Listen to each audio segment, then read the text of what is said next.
Need high-quality video to promote your event, business, or band?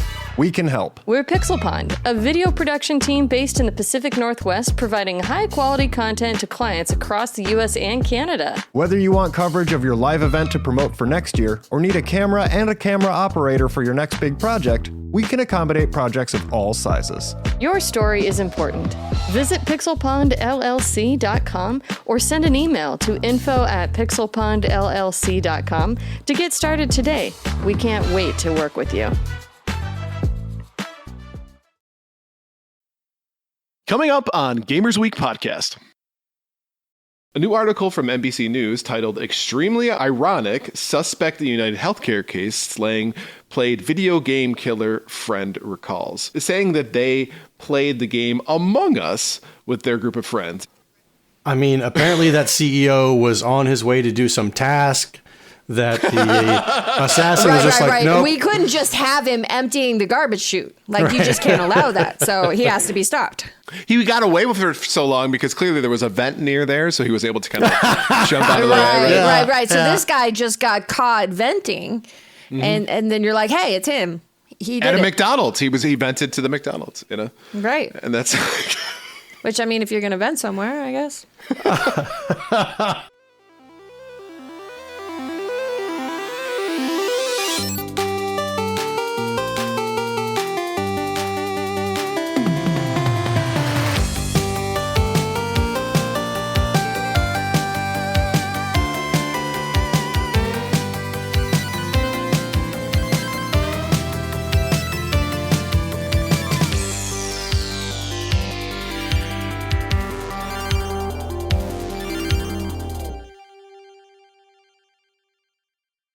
The Fellowship leaves Rivendell on the 25th of December. Therefore, Lord of the Rings is a Christmas movie.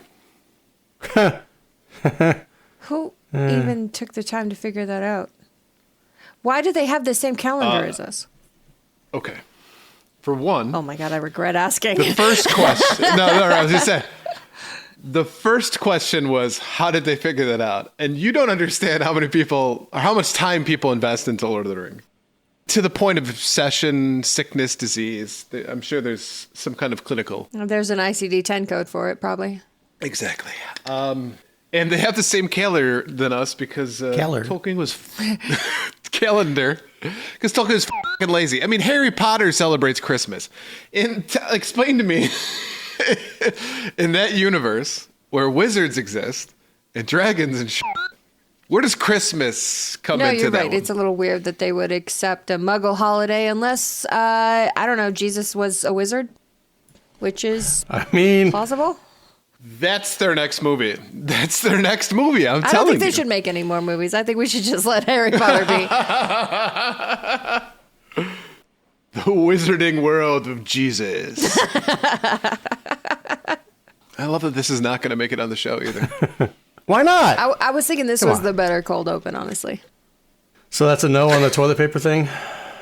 So put the toilet paper there, and let's do like an over-under, right? I think it's going to be 10 minutes before anybody says anything. It's got to be a little bit close. I'm going to say under that. Okay. Under no, 10. Now you can't see. Nope.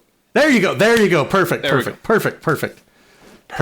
kind of blends in with the keyboard a little bit. Looks into the keyboard. I agree. Okay. 100%. Okay. Are you ready? I'm ready. Let's do it. Let's fucking go. And we are back, folks. Feels like the first time.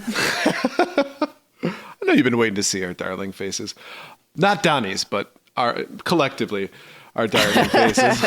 Like on an average, we average out as having a darling face. Exactly. We've got faces for radio. Which is why we chose to go on Twitch. I get it. It makes sense. I mean, all those years that I told you guys we shouldn't do a live show, and you're like, no, it'll be great. Yeah, you mean that? It's worked out great, hasn't it? So without further ado, by the way, it is fantastic to be back, and welcome to Gamers Week Podcast. Like the name says, we analyze the best, the worst, and the weirdest headlines of the past week in the video game industry. This is episode 143, and today is Wednesday, December 11th, 2024. My name is Ryan, aka Retro Game Brews, and I'm going to be hosting for today, but I have two fantastic co-hosts with me. First is a man who understands that when it shows up bigger than he was expecting, to treasure the moment in his hands. Donnie G Retro, how you doing today? You hear that? I'm a man. You said it. I'm a man. Donnie, how did it feel in your hands? It was kind heavy. of weighty? It was heavy. Weighty, yeah. Like I put up, I'm like, oh, good. Look, this is almost the size of my palm. Like, this is dangerous. But it looks great. It was huge, but it looks great, man. Sam Disfaction says allegedly. Hey. For those who are in the know, one of the things that we do every single year for our patrons is that we do a Christmas gift. And this year we have something fun and exciting planned out for it, which, by the way, if you sign up within the next couple of days, I think we could still send one out to you for the year. So, but yeah, spoiler, it showed up bigger than expected, apparently. Yeah. I think you'll be pleasantly surprised when you rip this thing open and put it in your hands. You're like, whoa, that's big.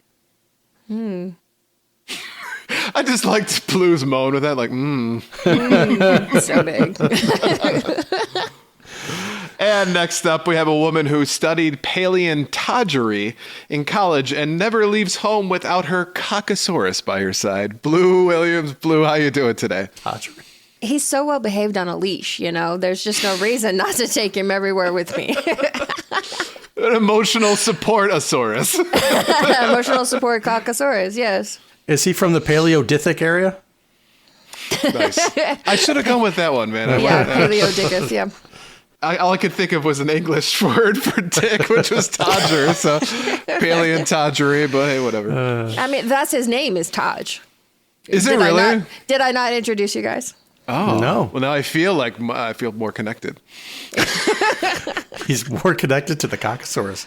Yep. So without further ado, why don't we go into our reviews, reactions, and requests. First up from Go Hobo Go says, Ranch Toes and Sonic the Hedgehog cock rings. You guys clearly need 2 weeks off. Good call. Good call. Well, guess what? We had it. We had it, and now we are like cleansed of the ranch toes and cock rings. You won't hear any of that nonsense from now on, ever again. Ring. I don't know. I feel like we're pretty much coming back on the same foot based off of so far. Sam Disfaction says, we came extra naughty today, didn't we? Oh, we did. Oh, And yes, UFO we did. Before Me wants to know whether the Cockosaurus came from bedrock. Nice. Bid'em tis. Bedrock. Get it? Yeah, we got it. No, I thought it looked like Donnie was trying to contemplate, so I was... He was working hard to catch up. I was like, carry the 2. Next up from Crystal Light Stone says, I cringe heavy as I post this, but you see the Rodney rap and I raise you the 1989 Mormon rap. You've been warned. I watched about a solid 32 seconds of this. Ooh, I think I only made it about 15. I didn't get a chance to click on that link. I'm afraid to. Why don't you click on it for everyone in the chat? I'm a fine young man, I'm living clean. Don't smoke, don't drink, if you know what I mean. I don't touch soda pop, if it has caffeine. You might say I'm a good little sunbeam. I didn't even date till I turned 16. I don't even know the meaning of the word obscene. Flippin', fetchin', scruddly me. Well, ye Merry Christmas and fiddle-dee-dee. Mormon back to the Mormon back. Mormon back to the... And the look on his face says it all. His voice hasn't changed. Yep. I'm trying to decide if it's frozen or not. Oh, there, I blinked. Yeah. You fall before me. WTF. Ducks in Disguise wants to know, what did I walk into? You never know with Gamers Week. You never know. I think Crystal Light Stone wins. That is worse than the Rodney rap. No, cringe. And last but not least is from Magok says, so Blue just wants to sit in the corner of Topgolf and watch. You don't mind if I watch, do you? with all the shafts and the balls and the... I just want to see, some balls and some holes. It's okay if I watch, right? I will make a sound. Have you been to a Top Golf? Because those holes are pretty wide. Well, it does reduce the challenge, but I will still watch. Right. What have we gotten ourselves into, kids? I don't know. Let's go ahead and shout out our patrons. We couldn't do what we do without the help of our gorgeous patrons. Here are the generous folks supporting Gamers Week on Patreon. Mega Retroman, Gammatroid, Boradib, Michael LeKite, Emo-esque, Bill Tucker, The Real Retro Game Brews, Fruitcakes Pickled Pepper, Ducks with Thick Thighs, Absolutely the Best Podcast, Wizard of Zardoz, Bobson Dugnut, Blues Little Sis, Loudmouth, Retroblast Pat, B&T Zilla Guide, The Mad Milkman, Seven Castle Forest, Crunchy Kong, Sheriff Snacks, Frank Grande, Love Retro BTW, Steven Sand, Ramboski, Terry Kinnair, A-Gill 2020, Don't Make Me Pull This Car Over, Games with Coffee, Hybrid Divide, You Fall Before Me, Davey PGH, The Pixel Pond Family, including Shannon and Luke, Zach Huge Thanks, number one Blue Sick Voice fan, John Barron, notified us we've been saying his name wrong this whole time. What? We suck. I know. Sassy Sony, Evo Lust, and Rai Rai's secret best friend.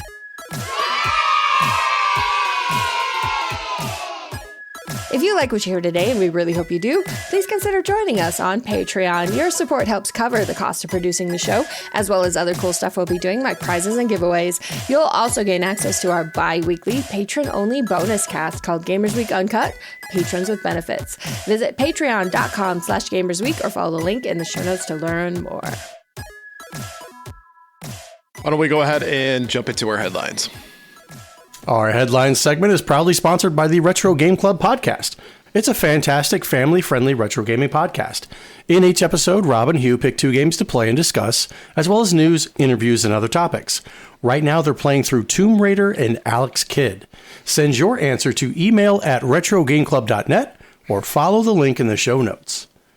I think I bought the Tomb Raider collection on Steam a couple years ago during one of the winter sales or whatever, and I tried to play the original one.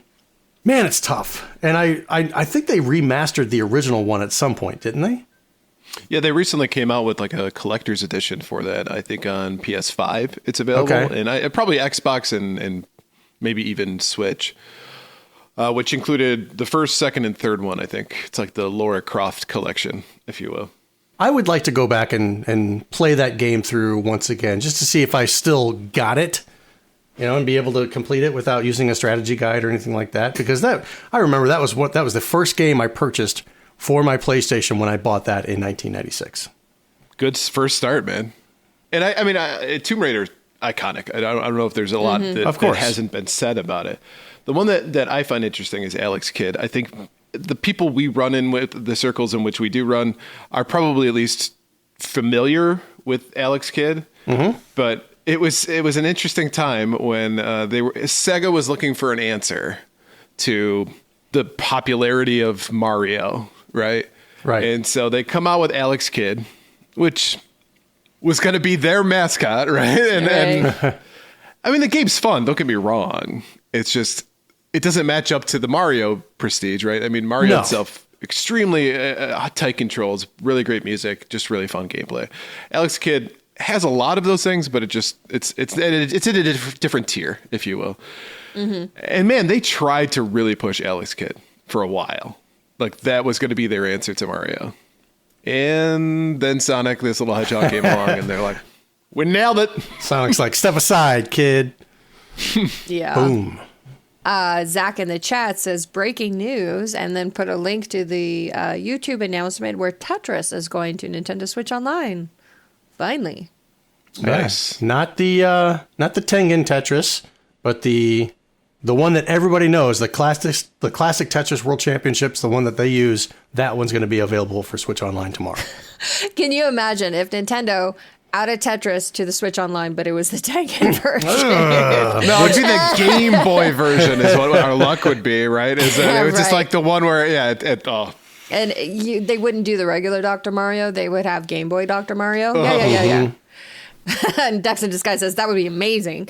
And Zach says they're doing the NES and Game Boy versions of Tetris in case there's that peculiar person out there who prefers the Game Boy Tetris Right. over the regular. It was fine when there wasn't any other Tetris. That's what I'll say. Yeah. When you got your Game Boy for Christmas and it came packed in with Tetris, then yeah, I love that Tetris. But as soon as you have like other Tetris, then I don't want that Tetris anymore. All right, so let's take a look at this week's headlines. First up is Luigi Mangione. The suspect in the murder of the United Healthcare CEO Brian Thompson was arrested and charged with Thompson's death on Monday. And while it's not uncommon for a younger alleged killer's video game habits to be brought into the ensuing news story, this is a new one. A new article from NBC News titled Extremely Ironic, Suspect in United Healthcare Case Slaying Played Video Game Killer Friend Recalls. Cites Alejandro Romero, a classmate of Mangione at UPenn, saying that they played the game Among Us with their group of friends. The article describes the experience as a group of Ivy League gamers who played Assassins. But what is left out of the coverage is an examination of what Among Us actually is. An exceptionally cartoony, overwhelming comedic game usually are games like Call of Duty or Grand Theft Auto are cited in these instances, but Among Us would be a wholly new category of game here. The idea that violent video games drive real-world aggression is a popular one, but it hasn't tested very well over time, says lead researcher Professor Andrew. Good luck. Yep. That name. One of those Eastern European names that doesn't have any vowels. I was going to say, it's all consonants. Prisbaliski? Nope, they don't pronounce the Z's. It's just Pribliski. Pribliski. Pribliski. Take any word for it. All right. Director of Research at the Oxford Internet Institute. Despite interest in the topic, a parent and policymaker, the research has not demonstrated that there is a cause for concern. So, yeah, I regret to inform you all, we are all actually murderers. Yeah, because that makes sense. Because we've all played Assassins, where we've been little colorful beans running around, where we've chosen funny hats and maybe like a little pet to follow us around. And we are all likely to blow at any moment and go kill somebody. I mean, apparently that CEO was on his way to do some task that the assassin was just like, nope. We couldn't just have him emptying the garbage chute. Like, you just can't allow that. So he has to be stopped. He got away with it for so long because clearly there was a vent near there, so he was able to kind of jump out of the way. Right. So this guy just got caught venting, and then you're like, hey, it's him. He did at a it. McDonald's. He vented to the McDonald's, Right. And that's which, I mean, if you're going to vent somewhere, I guess. I'm tired of this whole trope of tying video games to violent nature or any type of violent act that comes about. Like if somebody robbed a bank, oh, this guy liked to play Payday or The Heist or Grand Theft Auto Online, and he robbed a bank, and it's a direct correlation to what he was. No, it's not. No, it's not. But I mean, if this doesn't like flat out show that the reporters have a bias. They're like, when there's a murder, we will find a video game to be responsible. And they don't even take the time to look at the video game. And so for all its faults, I will say that the internet has made me proud this week, because everyone who has ever even heard of Among Us is like, really? That's what you're going with was Among Us? Like, there's not a person on the planet who has ever even heard of Among Us who is buying this bullshit. And so that has been encouraging, that at least the bias is finally showing itself in a way that we can go, you have no other excuse for this. It's just what it is. And I think to that point is that hopefully this is becoming something that, again, we talked about that we've seen this over and over again. If it's getting to the point where it's that ridiculous that it creates such a poor name for journalism to just cite someone's video game history in hopes to say or try to glean something about their personality based off of that. Hopefully this is the kind of straw that breaks the camel's back, because it is so incredibly ridiculous that it's so far over the top, and it's become a caricature of itself in that sense, right? This is the point at which the meme is eating itself. Exactly. Mm-hmm. Ducks in Disguise says, Pal World made me train my hamster to be an unstoppable killing machine. Simon Astor says, I have 3,000 plus hours in Payday 2, so he's probably on a watch list. Uh-oh. But it's the fact that this topic has been beat to death, but the author probably realizes the fact that people will read this and say, oh, video games. Okay, well, yep, here we go. It's the same old story, tying video games to violent acts. So he or she knows that they're going to get people to actually read it and agree with it.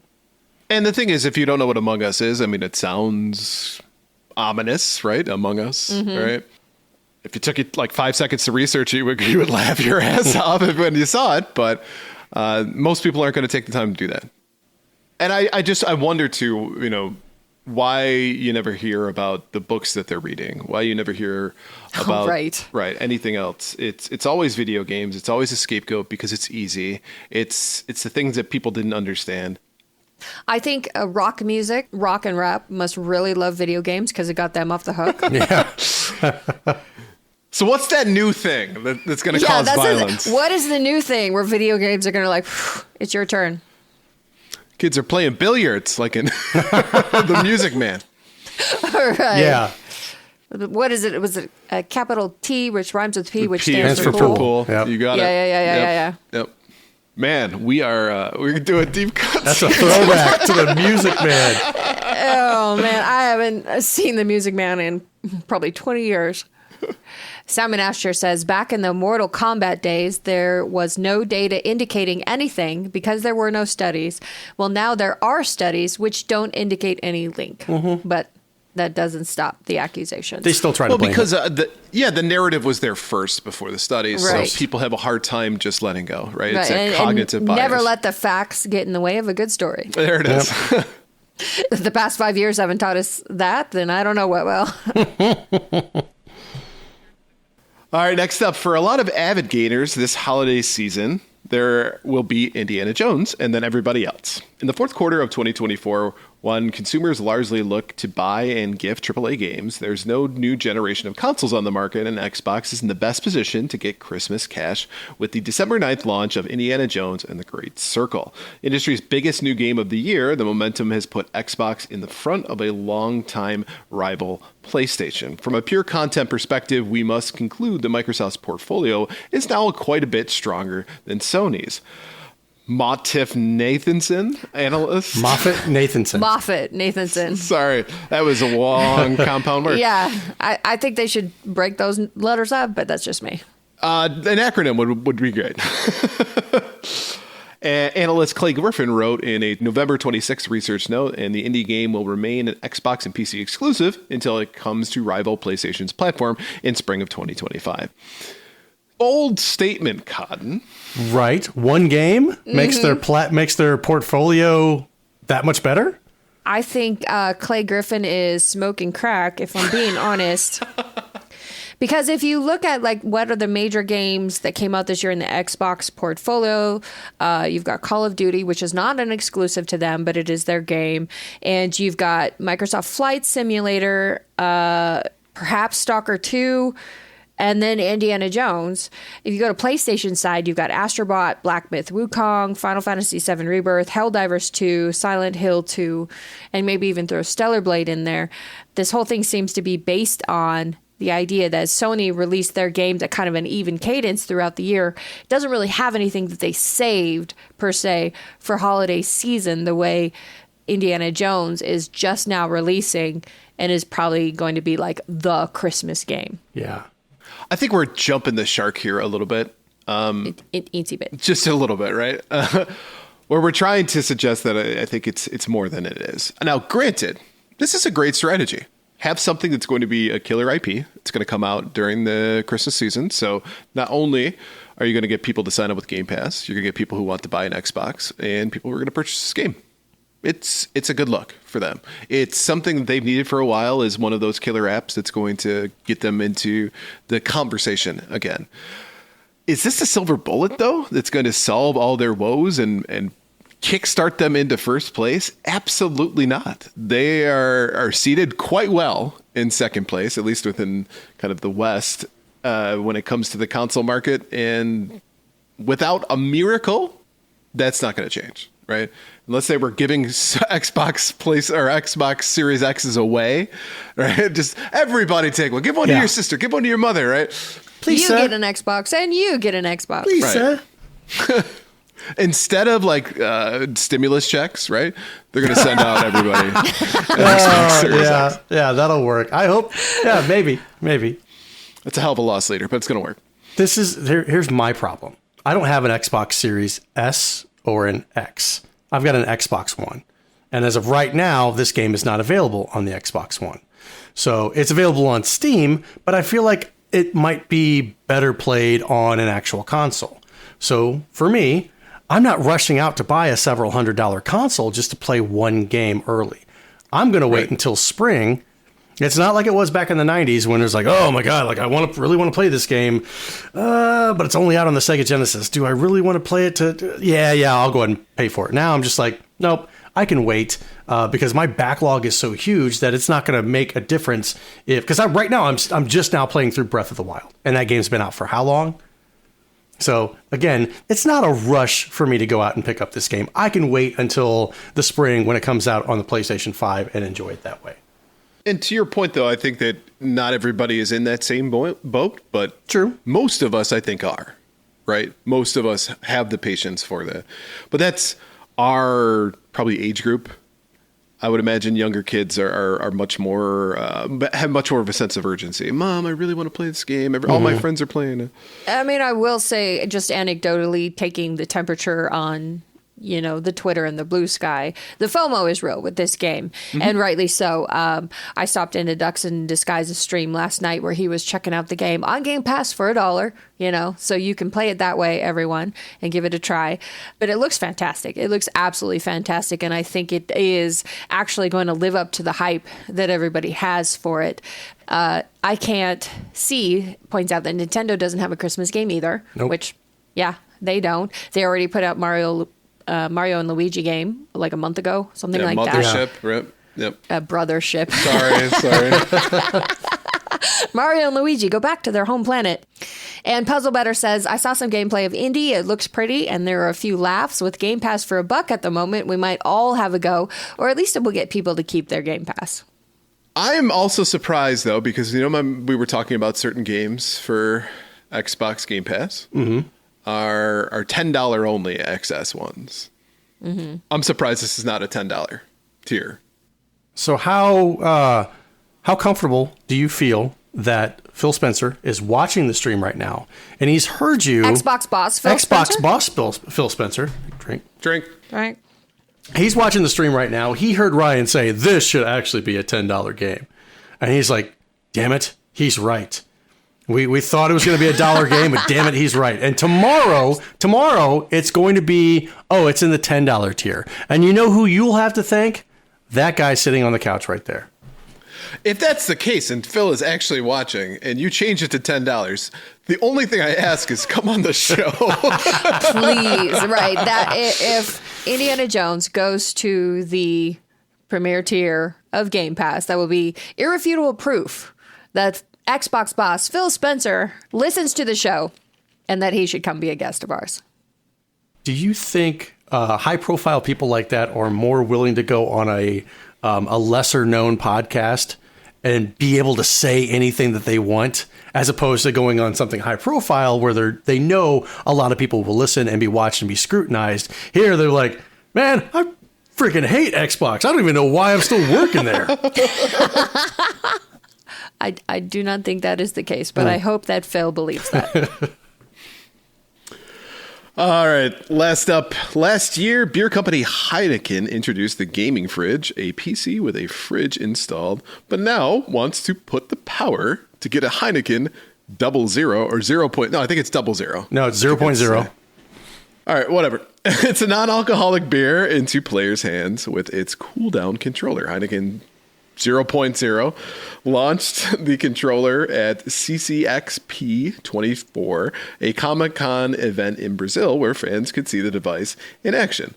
Designed and conceptualized by creative agency La Pub Sao Paulo and Milan in partnership with Heineken 00, the control is said to know when to refresh players during high-pressure moments via advanced sensors. Yep. The monitor. both pressure buttons and movement intensity. When things become too heated, the controller lightly shifts from green to red, triggering a special delivery service that automatically sends a Heineken 00 to everyone on the player's team, which considered every detail to address a common challenge faced by players, the pressure that can occasionally affect the enjoyment of the entire team, explained Philippe Curry, CCO of Le Pub Sao Paulo, in the press release. Our goal was to offer a fun and sociable solution that lightens the mood, bringing the excitement back to the forefront and giving everyone a reason to pause, reconnect, and dive back into the game together. I was hoping when I started to read this that when it got too heavy, right, it would like put a straw in your mouth or like something, right?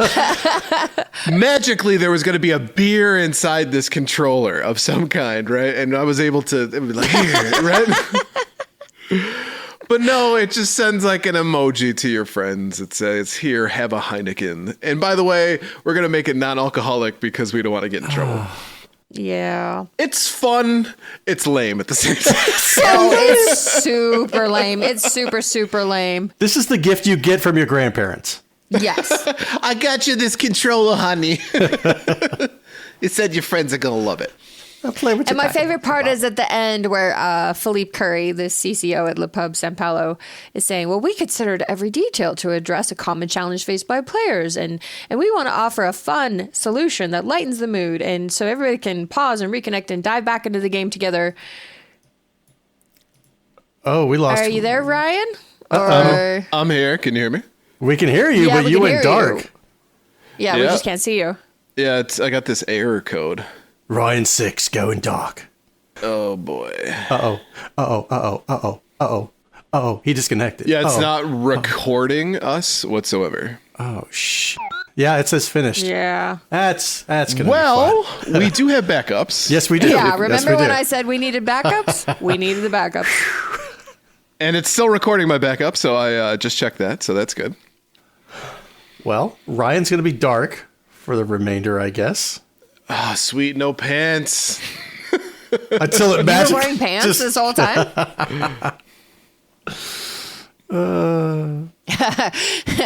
I Can't See says, non-alcoholic beer is just beer-flavored water, though. GoldenEye 1971 says, as a Canadian, I don't approve of this. So, it says it sends your team a Heineken on the play. What does it mean? Automatically sends in what game? What are they talking about here? I think this is some kind of emoji thing where, you know how like you ever play online poker where you can like send alcoholic drinks to other players and stuff? No. I think it's something similar to that. So it's like little emojis that you can send to other players. If you're willing to spend money on anything, they'll let you spend money on it. But online poker back in the day, you could click on and be like, I want to send everyone a martini. Like it's like a real poker table. Yeah, I know. But why does it say it triggers a special delivery service that sends a Heineken? It specifies a Heineken. So this is literally they're going to send them to their house?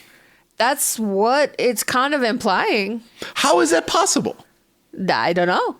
You have to register with a credit card and an Uber Eats account, and every time the controller senses that you need refreshment, next thing you know, hello, yeah, I got your Uber Eats. It's your single 0.0 Heineken. What? No tip, honey, I'm not downstairs gaming. Ding dong. I mean, I might be down for this if you could ask it to send you something else, but who wants non-alcoholic beer just delivered to them when they're in the heat of the moment? It's a boss fight or it's a whatever, and you're clearly stressed. That's why the controller thinks you need something. So to be interrupted with non-alcoholic beer, you got to do better than that. Yeah, exactly. So question, sure. If you could choose a different product, like what controller would you want to help you and your friends calm down during an intense moment of gaming? I'm thinking sponsored by adamandeve.com. Get a wish list, right? I mean, if you want to relieve tension, I guess. Exactly. Here's your 4 free DVDs. Right. Everybody stay on TeamSpeak until we're all finished. TeamSpeak. There's a throwback. Yep. And here I was thinking like small time, like, bring me a coffee, bring me a whiskey, something like that. But clearly I need to be aiming higher. Or a sushi boat. Give me a boat full of sushi. The question is, does the person who has the controller, do they pay for all this stuff? Or question. are they like you getting charged? There's a lot of details that I need to know. God damn it, Steve. I can't afford a freaking sushi boat. Yeah, exactly. Let's say you're playing with people like across the country. Where I live, you probably don't order the sushi boat. I mean, we're in a landlocked area. I'd rather have something else. I knew it was coming from a mile away. I could smell it. Was that or the Adam and Eve delivery? Both? The gas station down the street has their has their fish flown in every 2 weeks. Okay. Mm-hmm. You can taste the flavor. I had sushi for lunch today. Gas station sushi? No, Fresh Time. I don't know what Fresh Time is. Yeah, I don't even. It's a grocery store. That's. Oh, he ate grocery store sushi. They have a chef there that prepares it freshly. He likes to take his life into his own hands. Hey, at least it's not oysters. Which I did. Oh, God. I almost ate oysters at the Bacchanal Buffet last week in Vegas. I went to grab one. I was like, oh, nope, no, thank you. No. Good man. Was. Someday, Ryan, I'll hold your hair back after you eat oysters. Thank you. I appreciate How you are you gonna holding do that? my hair back with a pair of tweezers. Yep. That hurts.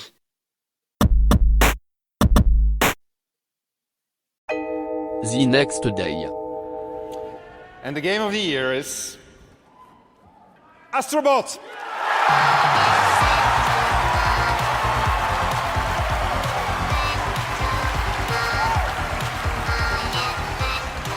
All right, here we are. Here we are. Live after the Game Awards have just ended, 2024, and You guys just don't look happy about it. I don't understand. I thought it was a great Game Awards. I don't understand what the problem is. You know, you're like the worst kind of winner.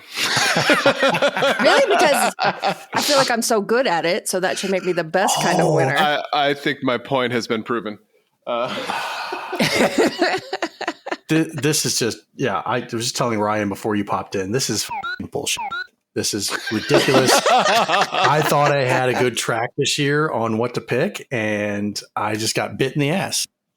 And Ryan and I were just talking before you hopped in about Astro Bot, about the game of the year. Would you like to tell Blue what you were telling me?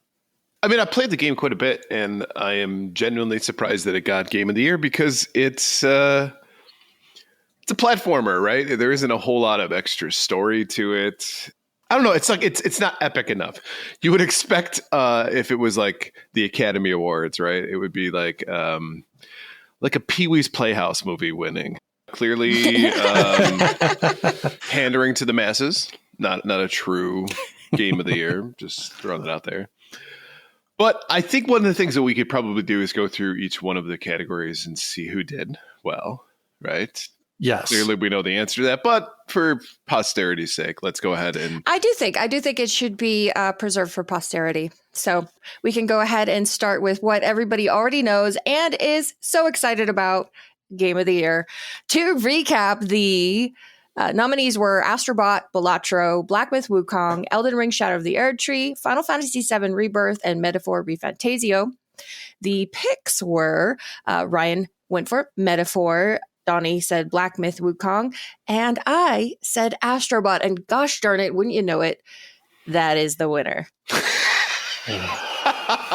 So again, I think both Black Myth Wukong and Metaphor overall are just more epic games. So that's why I'm genuinely surprised Astro Bot got it.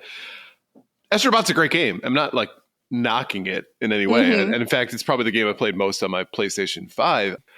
What's the criteria to be game of the year? Is it the most popular game? Is it the game with the best everything all together? So it's art direction, narrative, X, Y, and Z. Like I've always wondered what's taken into account with that.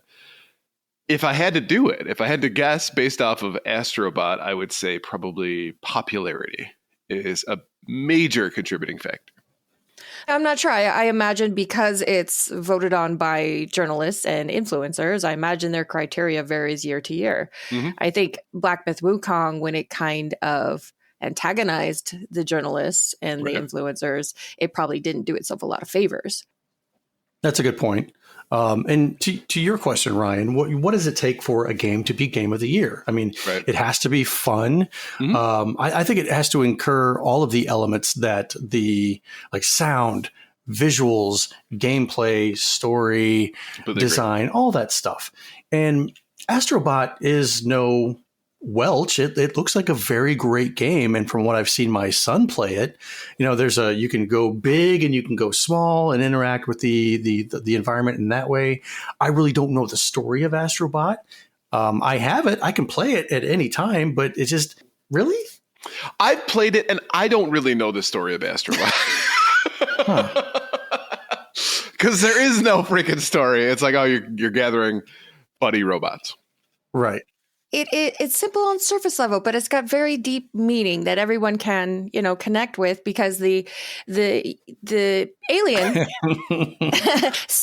he steals a member of your family, and he breaks up all your loved ones, and so it's about family. It's Rather Vin Diesel. No robots left behind. It's as deep as like an NES game. Let's be honest, as far as the story is concerned.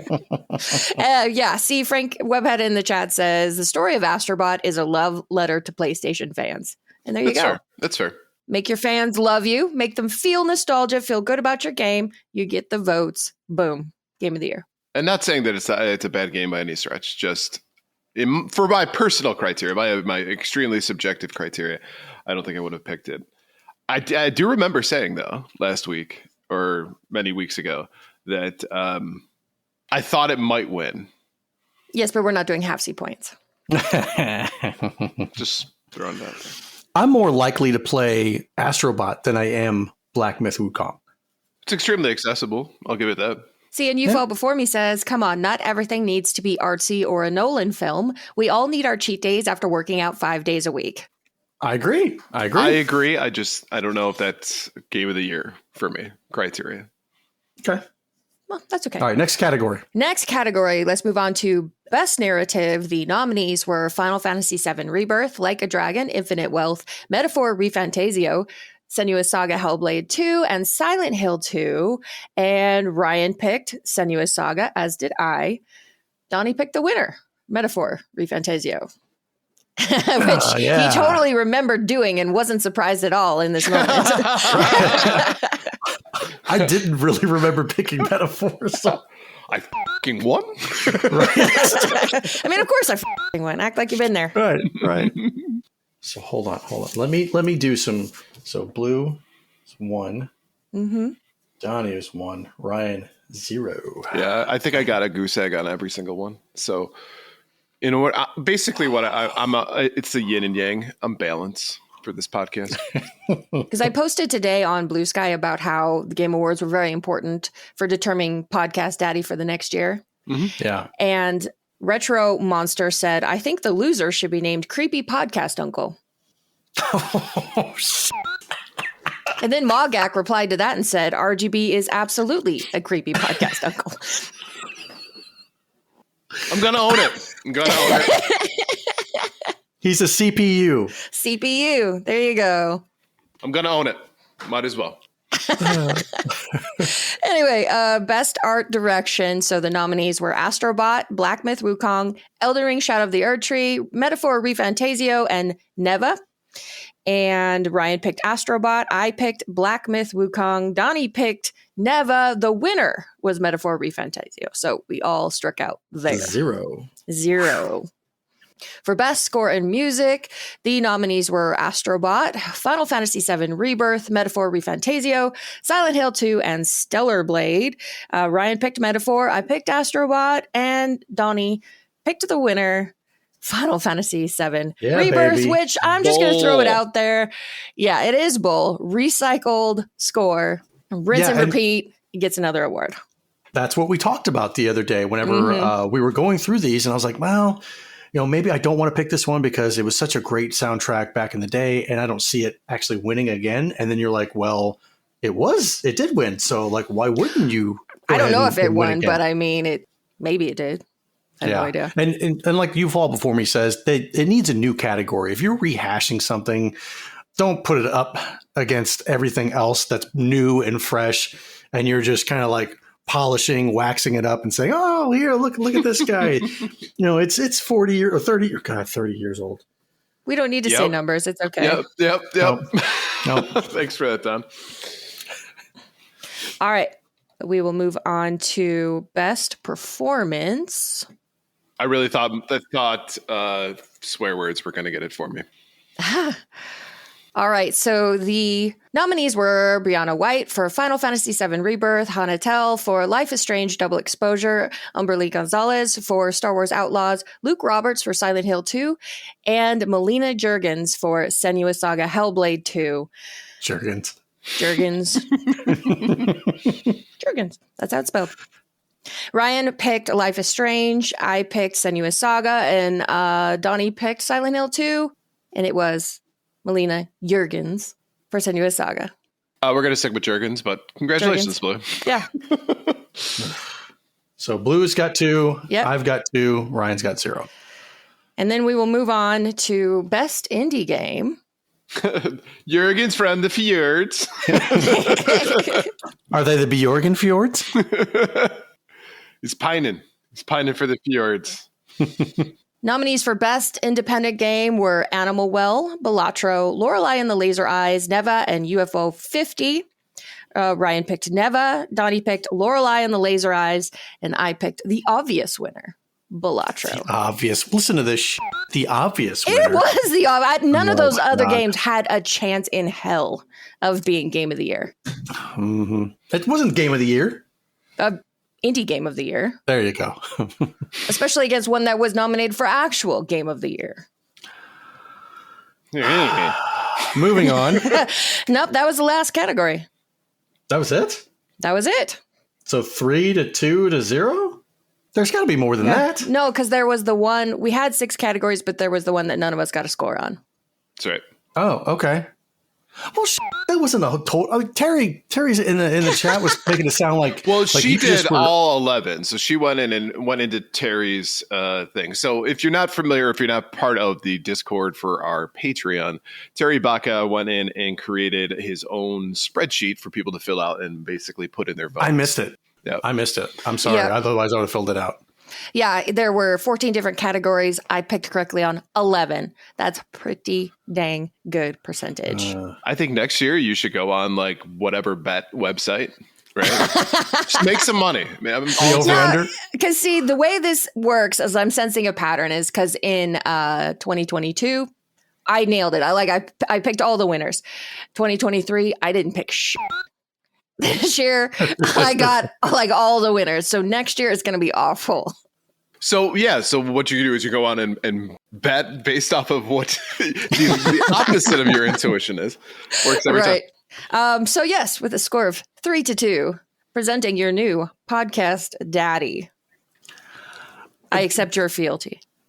First of all, Terry, I do apologize. Next time, if you wouldn't mind just DMing me and say like, hey, it's here, because then I would have filled that out. I do sincerely apologize. Terry's in the chat saying, I spent all day checking the spreadsheet to see if Donnie would finally enter his picks and then crying repeatedly. Repeatedly, Donnie. Repeatedly. I'm sorry, but I got to make it up to you. And secondly, no, I don't accept this podcast daddy title when you only won it by one frickin' thing. Okay. Doesn't matter if you win by an inch or a mile. Oh, that. No. This is bullshit. So Games with Coffee says, bend the knee to the podcast, daddy. No, I will not. Webhead says, all hail Blue. You're just the only one not on this train, Donnie. Brian's not on this train. I'm not. I'm definitely not on this train. I guess he doesn't seem to be throwing as vocal of a tantrum. I didn't pick any of them, so I don't think I have it right. See, Ramboski says, all hail the podcast daddy Blue. You Fall Before Me says hail. I mean, I'm really liking how this is working out. Oh, you know what? Enjoy your moment in the sun. No, she's going to spend all of 25. So smug. I would probably be smug anyway. You guys know me better than that. Relatively smug. Relatively smug. You're gonna walk around like your shit don't stink. Like it you know. You need your own salute, kind of like the Super Earth one, but cooler since you fall before me. Yes. So let's do this. Let's say that you get the title for 6 months, right? And then, or 3 months or something like that, or 4 months, because you can't have it for the entire year, especially just for one specific, like what, 1 point. Make me an offer. I won the title. I won the title by rights. If I'm going to give it up after 4 months, I need something in return. I will swear my fealty to you, Blue. Okay. If you relinquish my role as creepy podcast uncle and give it to Donnie. No, I at least scored points. I scored points, sir. I know, but I'm just thinking of the two of you, which likes the uncle magic better? That sounded horrible. Yeah, it does. It does. It sounds really awful. You know, I will consider it. We will discuss further, and perhaps in 3 months, we'll have a nice event on the podcast. I like it. All right. Shall we move on quickly and discuss our favorite reveals? Yeah, because it's the gamer or the gaming trailer awards, right? Because 99% of what you watch is gaming trailers. Right. So, okay, I'll start it up. What was your biggest surprise? Like, what did you not expect that showed up? Slay the Spire 2. Oh my God. I know that was in the pre-show. It wasn't part of the quote unquote technically Game Awards. But when that showed up, like the second trailer of the whole friggin' show, I was just like, I was still at work. I had it up on my phone and I was like, oh my God. Donnie, did you have one that was just that blew your mind? Nothing that really blew my mind. You know, like I've said this before, it's all becoming convoluted whenever they come out with a new game, like especially all the anime stuff that's out there. It's like, how do you differentiate between IPs when it all looks the same? Like when it's like Sonic Racing, I was like, oh, okay, we got a racing game from Sonic. Then the other anime racing game that looked pretty cool. The last one that they just showed, the big reveal before the Game of the Year, that one looked cool based on the cinematics. Yeah, Intergalactic. I don't know about the gameplay, but both Agent Nil and Saiyan 99 are saying Onimusha. Yeah. Yeah. This seemed to be the year of Game Awards where dead franchises came back to life. Yes. Which I'm not Ninja Gaiden, yeah, right. Virtua Fighter, Onimusha, don't say Okami. She said, "Yep." You guys said it. You guys said it. I didn't. She did. I know she did. It's Ninja Gaiden, not Ninja Gaiden, and she said it. I don't care. I'll say it each way, make everyone happy and angry at the same time. For me, the biggest surprise is What You're For. I was not expecting that to come out, or at least have them right? announced. Right? Did that look so good? Oh, it looked I know fantastic. It's cinematic and no gameplay, but I'm here for it. Right. I missed a little bit of that because I didn't see that one.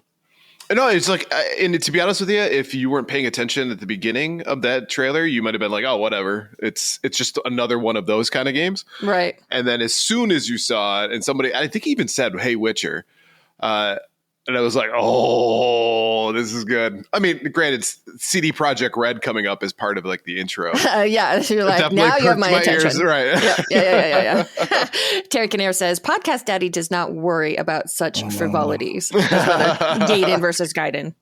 Now, Redox, you're stoked for Virtual Fighter. I'd say that one that did surprise me, and I think we discussed this a couple of episodes ago, or maybe like 10 episodes ago, about Virtual Fighter. If Virtual Fighter did come back, how is it going to stand out against an IP like Tekken? Because in my opinion, when you look at Virtual Fighter back in the early days, it was kind of the same.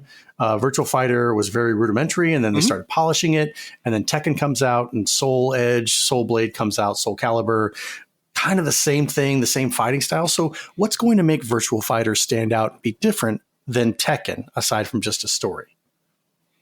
Excellent question. I still think though they should bring back the Virtua Fighter 1 controls, like the big like floatiness, right? That was so much fun, man.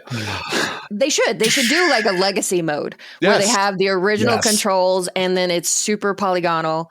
I like that. They should totally do that. You Fall Before Me says, I didn't expect another Final Fantasy character that's not Tifa for Tekken 8 though. Yep. That was the weirdest thing. I was like, so it's Clive from Final Fantasy 16, but he looks worse. And then he's like, oh, because he's rendered in the Tekken engine. That's what it is. Redox says, anybody else notice the developers for Tekken 8 that got the award kind of low-key looked like Tekken 8 characters? Good call out, Red. But you know how they say, like, write what you know? Right. You know, develop what you know. I was super confused whenever I saw the final, because when they showed the Final Fantasy character, I was like, okay, that's Final Fantasy. And they were talking about like, oh, this from an announcement RPG. Yeah. And I'm like, okay, so another Final Fantasy game? Like, okay, well, how are they going to make this look like an actual Final Fantasy game now? And all of a sudden I saw Jin. I was like, wait a fucking second. Like, what the hell? What kind of unholy union is this shit? And, he's a playable character. Like, oh my God, really? Is that what we're doing now? It's the kind of nonsense you only find in Tekken. No, you find that kind of nonsense in Mortal Kombat. Tifa in Mortal Kombat, I'd be all for that. Yeah. Word. All right. So what is a game? I mean, obviously there are going to be more than just one, but what was one game that you think is probably a day one purchase for you? Elden Ring Night Rain. Yeah. I was so excited to see that because, you know, it's a time of year when there's not much news. Everybody's kind of in a hold cycle for the Game Awards and then for next year. But one of the persistent headlines this past week has been FromSoft coming out and saying, we're not making Elden Ring 2. We're not making Elden Ring 2. Just relax, everybody chill. And then Jeff teases the trailer. FromSoft comes up on the screen and I was like, oh. And I'm looking at it. I'm like, it looks like freaking Elden Ring. I'm like, it is Elden Ring. But it's not. It's a standalone story somehow. Elden Ring Night Rain, which is not Elden Ring 2, a standalone story. Whatever. I don't care. It's more Elden Ring. But it's co-op, so you'll have to have friends. No, that's right. I forgot about that. You just wanted to ruin my night. That's mission accomplished. Ninja Gaiden Rebound might be, or Ragebound might be a day one purchase. That looks sick. The trailer looks fucking fantastic. The gameplay looks amazing. It's more polished of what we know from Ninja Gaiden 1, 2, and 3 of the original. And I'm in love. So I think that's going to be a day one purchase for me. What about you, Ryan? It's probably going to be The Witcher 4, honestly. I was I love the fact that it's got the female protagonist this time around. Super cool. Maybe hopefully it makes it into the show as well. So I won't have to watch Henry Cavill the whole time. Maybe we'll have something, that's a little bit more appealing to myself. He already left the show anyway. Right. You get wish.com. I'm just looking now. I'm just looking for a hot tub scene. Okay. That's all I'm saying. We're in agreement there. Do you really need Henry Cavill just for a hot tub scene? You can create your own. It's not as nice, I guess. I'm not looking for another Henry one. I'm looking for a new one with a female protagonist. That's what I'm saying. Yeah. Saying 199 says it is nice to see Sega showing off games they're bringing back. Yes, absolutely. I agree. 100%. Like, and you were asking in the Discord, is Sega back? ? And I'm like, what do you mean? They never left. What are you talking about? Look at all this stuff that they're bringing out. Sanity says, did Donnie say Henry Cavill? No, Ryan said it, and I just said it afterwards. Mm-hmm. It's Cavill. It is Henry Cavill. Okay, somebody said Cavill. I did. Okay. I was like, don't make me go back when I edit and do the slow motion thing. Toss a coin to your knockoff Witcher, says I can see. Oh, Donnie G has coin.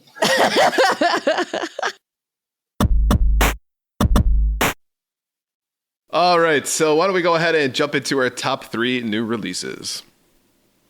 All right, first up we have Mighty Morphin Power Rangers Rita's Rewind, out on PS5, Xbox Series X and S, PS4, Xbox One, Switch, and PC. In this retro-style beat-em-up, the team faces off against a robotic reincarnation of the Power Rangers' longtime nemesis. Robo Rita has conjured a portal to send herself back in time so she can finally vanquish the Power Rangers by forming an alliance with her younger self. Next up is Legacy of Kain, Soul Reaver 1 and 2 Remastered, out on PS5, Xbox Series X and S, PS4, Xbox One, Switch, and PC. Centuries after your former master Kain betrays and executes you, you rise again and embark on a relentless quest for revenge. Experience the epic conflict of Kain and Raziel in original form or with remastered graphics. And then finally, Indiana Jones and the Great Circle, out on Xbox Series X and S and PC. Uncover one of history's greatest mysteries in a first-person single-player adventure.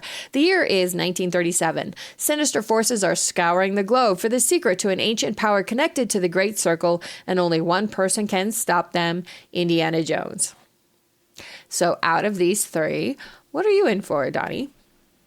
I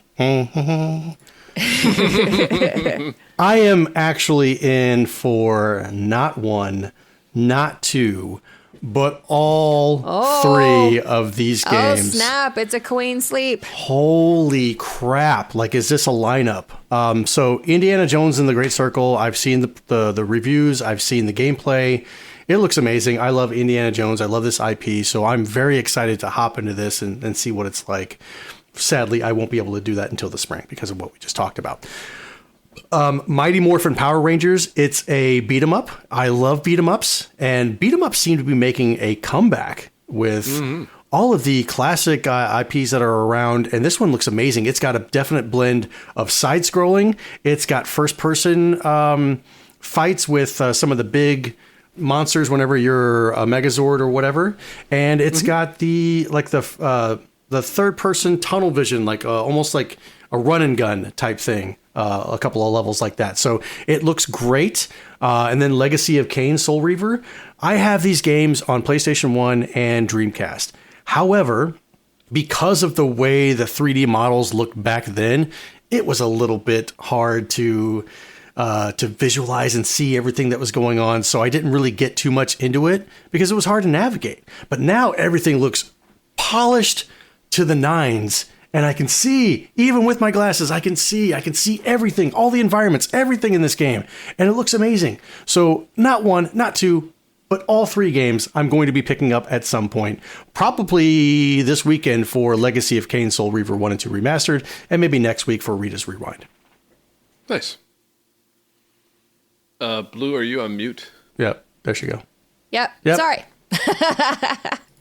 UFO Before Me says Power Rangers is so much fun. Not as good as TMNT, but I still recommend it. Right. GoldenEye says Legacy of Kain for me. I'll be triple dipping that game. That sounds like a giggity. Nice. And Puzzle Better says, I saw someone beat the Power Rangers already on stream, and it was full of the fun if you were a 90s kid. Dang, already? I wonder if that's that long of a game then. I mean, it's a beat 'em up. It's a beat 'em up. Yeah, you can polish it through beat 'em up. You can do it in a sitting. Yeah, for sure. What about you, Ryan? So Mighty Morphin Power Rangers, like the original one that came out on the Super Nintendo, as well as the one, the Mighty Morphin Power Rangers, the movie, those were two fantastic beat 'em ups. I really enjoyed those. And it sounds like they've gone to that formula in regards to this, which is fantastic. I think it's a great idea. The ones that were on N64 were garbage. Oh my God. You know what, though? I'm getting a little beat 'em up out. If we're being honest. If we're being honest, yeah. And that's just my personal anecdotal experience. But I to your point, Donnie, we are in that renaissance of beat 'em ups, and I'm just getting to the point where maybe I've beat up too many people. There's so many people to beat up, man. So many guys named Spike that have so many barrel chickens to find. Yes, exactly. So I am interested in this one. I guess I would just have to see more, and I would have to see how the controls are, because that's actually something that I didn't like about the original Super Nintendo. Game Boy one, I don't even want to talk about that. It's so bad. But the Super Nintendo ones, it was like you were on two planes, right? So it was like high and low, and that was how the beat 'em up was established. And it didn't feel as fluid as like Final Fight or Streets of Rage. So hopefully they learned their lesson from that. So that would be something I'd be interested in. And if it is tight and it's like a critical success, then yeah, I will certainly give it a try. I'm not jumping into it right away. Don't let other people's opinions on the game sway your decision to play it. It doesn't have to be a critical success for you to enjoy it. I agree, but it becomes that FOMO in a sense, because right now I'm just not interested. So if there is a sense of FOMO, I might. But if everybody else is interested, then fine, I'll go ahead and get it. Such a if follower, everybody Ryan. else jumped off the bridge, would you? Yes, that sounds fun. Yes, Mom, I would, Yeah. just to get away from this conversation. Legacy of Kain, great series on the Xbox. And I didn't have exposure to it when I was younger, but ended up finding both of them at a garage sale and was floored with it. Really, really enjoyed the game. So I'm curious to see how the quality of life has increased. And to your point, Donnie, it looks way, way better than it did. But then again, it's really hard not to say something looks better than what it looked like during those two console generations. Right? You're not wrong. Which brings me to Indiana Jones: The Great Circle. I am picking this one up. PC, we're doing it. I want to play this. It looks fun as hell. I got a new place. I got everything set up the way I want it to. Let's have some fun. I might even stream it. So he can sit there naked on the couch, just his indie hat, and play it as he wants to. And his whip in his lap. I mean, unfortunately, I'm not. I haven't really bought a whip. It's more of a riding crap, but we'll go with what we got. I was referring to something else, sir, but whatever. Yeah, your built-in whip, but it's fine. That's still kind of a riding crap, but let's be honest. Like a nub. Blue, what about you? So Mighty Morphin Power Rangers, I will actually agree a little bit with Ryan in that there's a little bit of beat 'em up fatigue kind of hitting the market right now, at least for me. It's becoming to the point where there's so many properties that have a retro style beat 'em up like this that you just pick and choose now which one is the properties that you like. Right. While I admit that it looks great, it looks fun. If you were a Power Rangers fan, you're probably all over this, but I was never a Power Rangers fan. So in a pinch, I would take it, but probably not going to go out of my way for it. Legacy of Kain, I've never played. No idea. No idea what it's really? like. Okay. Yep. I'm brand new to it. So people are fond enough of these titles that they got a remaster, which says something about it. I might hold off a little bit and see how people actually like the remaster or not. But I'm interested in this and interested in keeping an eye on it. But yes, the title for me this week is Indiana Jones and the Great Circle. Unfortunately, I can't play it this week, or I won't be, because I'm waiting for the PS5 version, which will be out in the spring, I believe, at some point. Mm-hmm. But even being first person, it looks amazing, and I can't wait to play it. Nice. Same here. Frankie says, I still want a Married with Children beat 'em up. See, that's the thing. Everybody has beat 'em up. You just pick the properties you want. Bud, Kelly, Peg, and Al. Yeah, I'd play that. Olsen Twins Tournament Fighter. So are they fighting each other, or they're like team fighting? No, like they're definitely Tekken fighting Tag? each other. Oh my God, absolutely fighting each other. But you can't tell the difference between Mary Kate and Ashley. They're exactly the same. Right, that would be really difficult. Right. So every time that you guys jump and it separates side, it just becomes extremely confusing, and it's planned that way.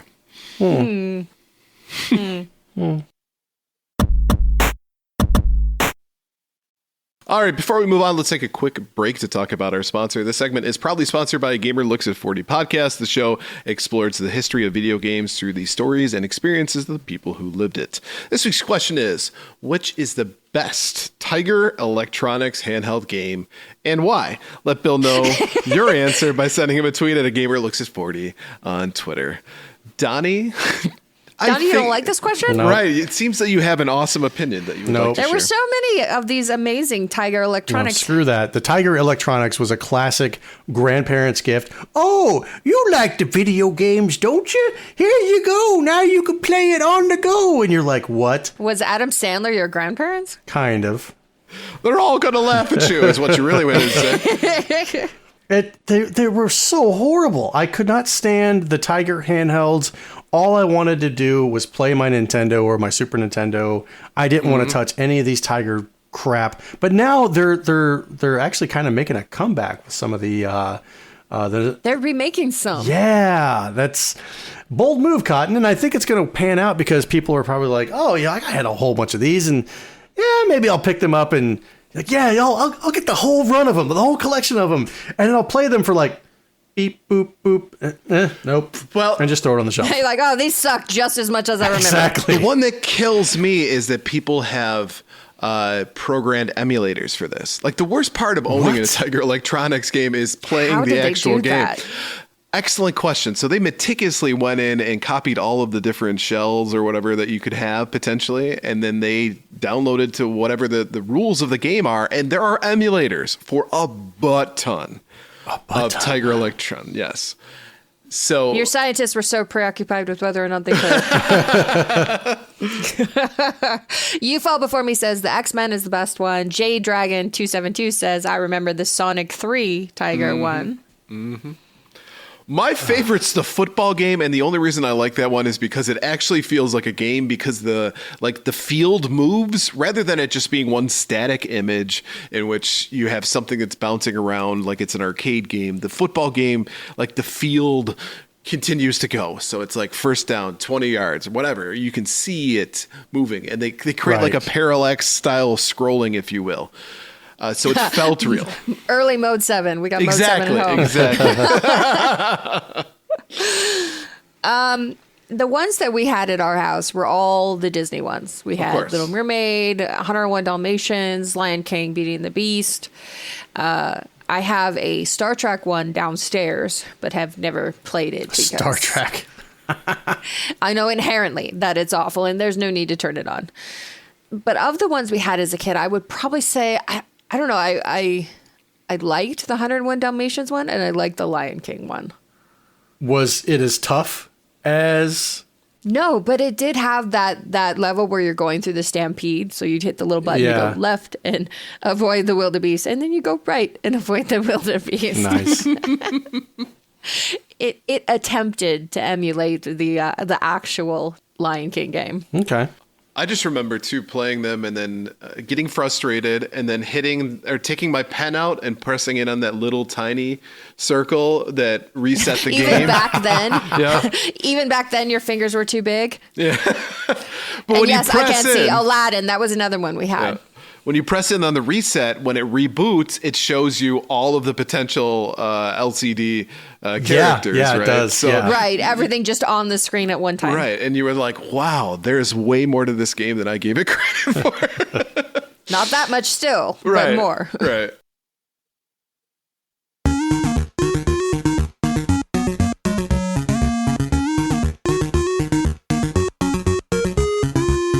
How many of you here are collectors?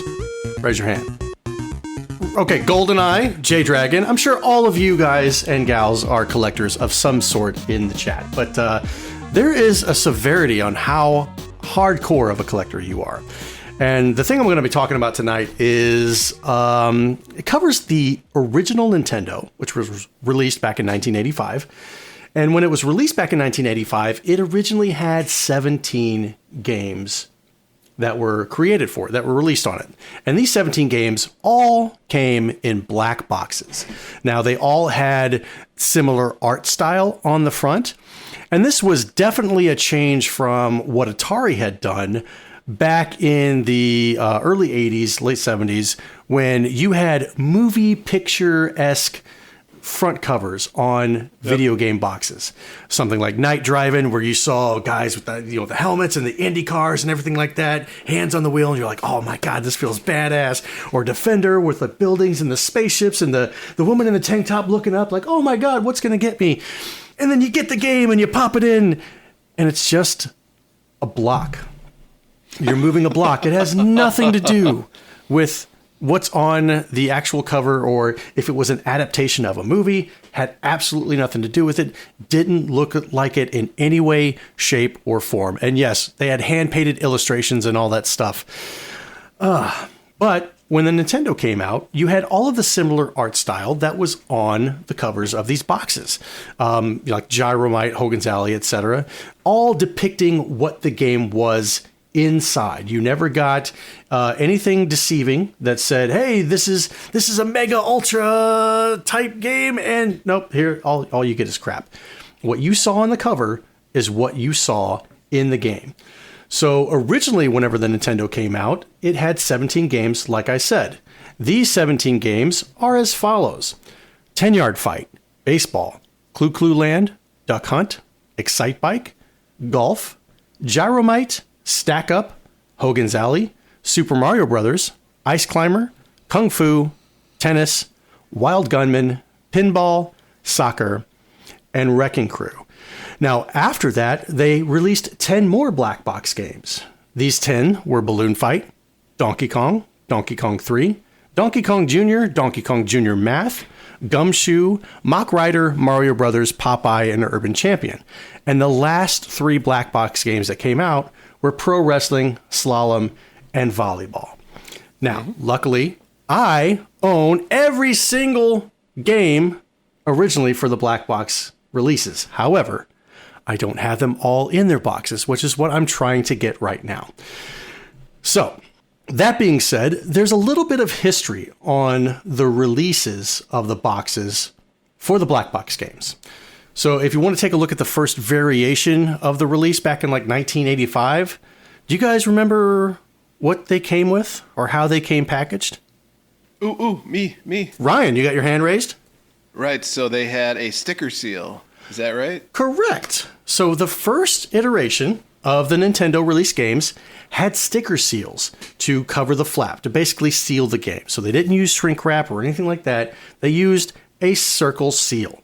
Now, if you go and buy any type of computer component or anything like that, you've got a strong sticker that holds the flap together that basically once you break that, they can see that you've done that. And when you go to try and return it, they're like, did you open it? Did you use it? Yada, yada, yada. Well, Nintendo kind of did the same thing. So they had a matte sticker. It was a flat black with Nintendo written on it. And what they would do is if you actually opened up the game, played it, and decided that you didn't like it or it wasn't for you, you could return it. Novel idea, right? You could actually return a video game to the store and they would say, okay, yeah. And what they would do is they would slap another circle seal sticker on top of that, on top of the old one. So the first iteration had matte stickers. The second iteration, probably around 1986, had gloss stickers. Now, I don't know what the change or what the reason for the change was, but from matte to gloss. However, there was a specific reason why they changed the new sticker, which was because if you removed the sticker, it now left the words void on the box, where the original one did not do that. So between the first and second generation of Nintendo games, the only difference was the actual sticker. Now, one of the major changes coming for the next iteration of the third generation was we got shrink wrap. No longer were there circle seals or anything like that. Every game came with shrink wrap. Now, they still had the perforated things on the back for punch tabs to where retailers could hang them up shelves, but they were done with circle seals and they all came with shrink wrap. Now, this is where you as a collector, if you ever go on eBay and you type in circle seal Nintendo games, complete in box, those you're going to have to spend a pretty penny in order to have those in your collection because of how early they were released and how few of them still remain. As we go into the fourth iteration, this is where Nintendo adds the words Game Pack NES-GP underneath the words Nintendo on the back, the lower back right of the box.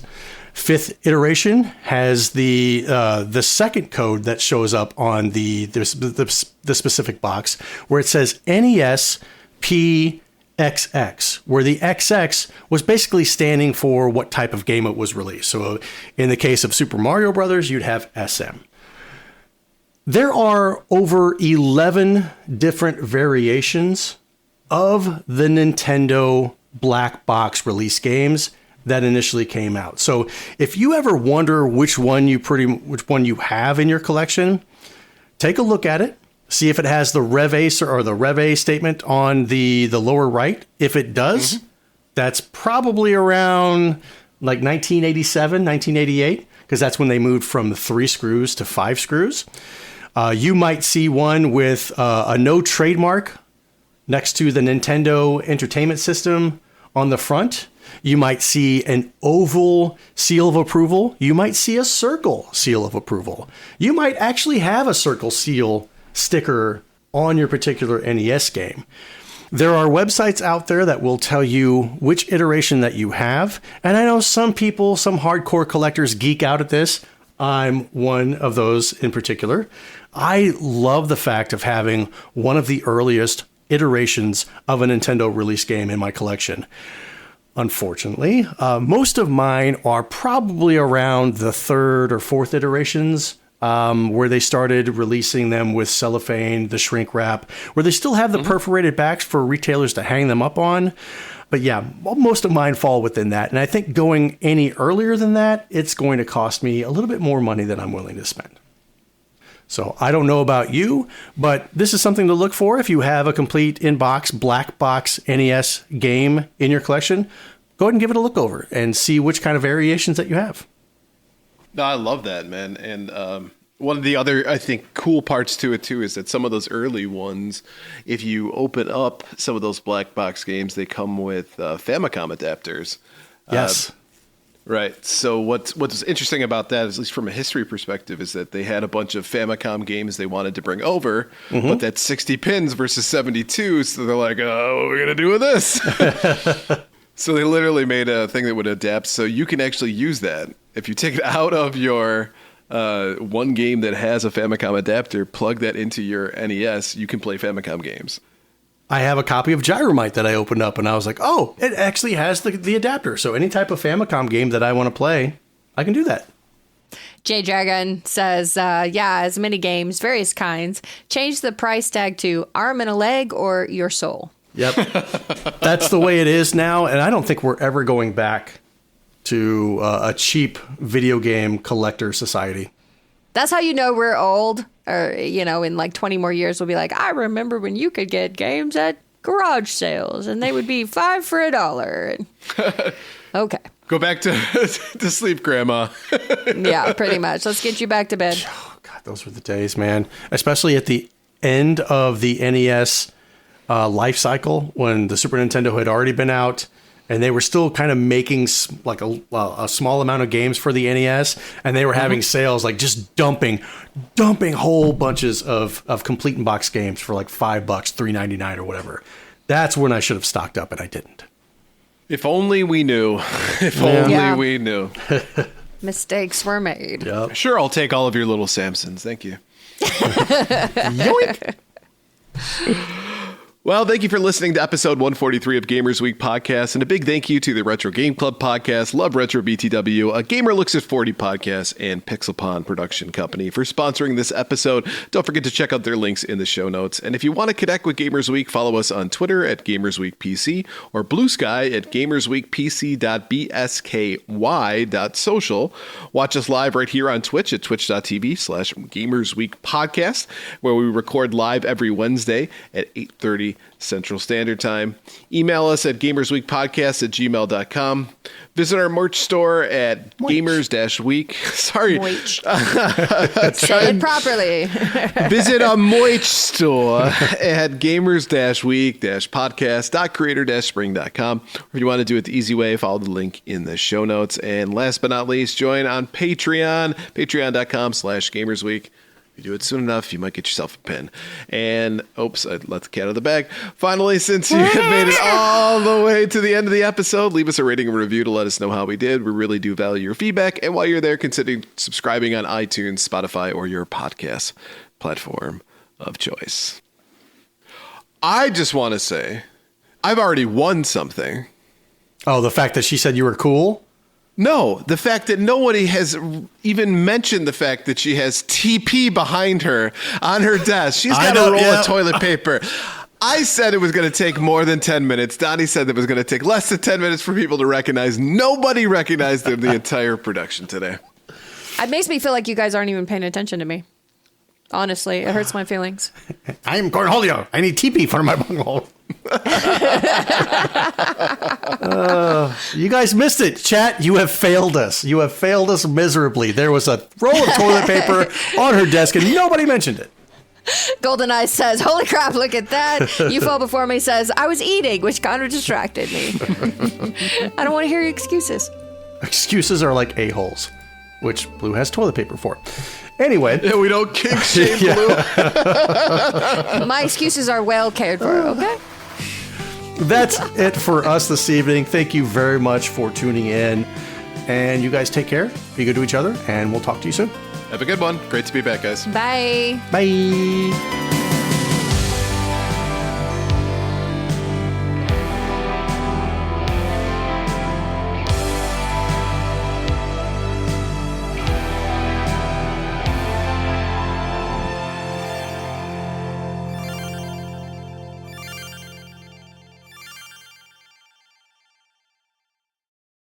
This was different. It's Vegas. It's in the Caesars hotel. It's very classy. They had like prime rib. Oh, classy oysters. Lobster claws, crab legs, king crab legs. It was great. Gas station oysters. Yeah, no. That's it. You just want to die, like in the worst way possible. Yep, what she said. How come they don't have more gas station oysters? I just want to. Because of that? What we just said? I feel like Buc-ee's should have oysters. Rocky Mountain, maybe. You know, that would be a form of like natural selection. If you're willing to eat the oysters at Buc-ee's, you deserve what you get. I'm just imagining a Buc-ee's oyster bar where they put stickers on the back of the everything. Because I mean, they put their brand on absolutely everything, right? So it's like, and then putting food coloring over it. So it's that like, you know, yellow and red. There you go. Yeah, that face. Welcome to Gamers Week Uncut. Welcome to Gamers Week Uncut. Welcome to Gamers Week Uncut, patrons with benefits. This is the unscripted, patron-only bonus cast with less editing and more dirty jokes. We don't know where the conversation will go, but we're sure it will be weird. This fish just went right on my nipple, and I'm just like, I Google Street Fighter 6. The first search result that comes up is people think they can see Ryu's in the Street Fighter 6 reveal. Listen up here, kids. You're not going to want to get one of those VD-STDs things, right? Make it fall off. When you go, grab a pro. You'll be doing it for America. That was perfect. If you want to hear weekly episodes of our patron-only bonus cast, join us at patreon.com/gamersweek.